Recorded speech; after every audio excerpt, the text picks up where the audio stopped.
తెల్ల బట్టల మీద చిన్న నలక పడింది అనుకో, కనబడుతుందా కనబడదా?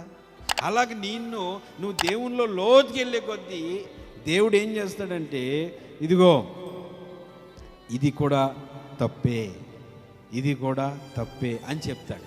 చెప్పినప్పుడు మనం వెంటనే దానికి లోబడాలి. హల్లెలూయా. ఇలాంటివి చాలా ఉన్నాయి. ఇది కూడా తప్పేనా, ఇది కూడా తప్పేనా. కొంతమంది ఏమంటారంటే, అదేంటంటే పాస్టర్ గారు మీరేమో ఈ ప్రతి చిన్నది ఆ తప్పే తప్పే అని చెప్తున్నారు, కానీ సేవకులు కూడా మోసం చేస్తున్నారు కదా, సేవకులు కూడా స్థలాలు ఆక్రమిస్తున్నారు కదా, సేవకులు కూడా అబద్ధాలు చెప్తున్నారు కదా అంటారు. అది వాళ్ళకే ఉంటుంది, మనకు సంబంధం లేదు.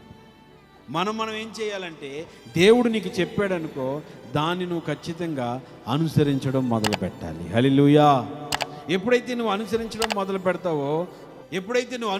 మొదలు పెడతావో దేవుడు నేనేం చేస్తాడంటే, ఇంకా లోతుకి పరిశుద్ధతలోకి నేను తీసుకుని వెళ్ళి ఆశీర్వదించడం మొదలు పెడతాడు. హల్లెలూయా.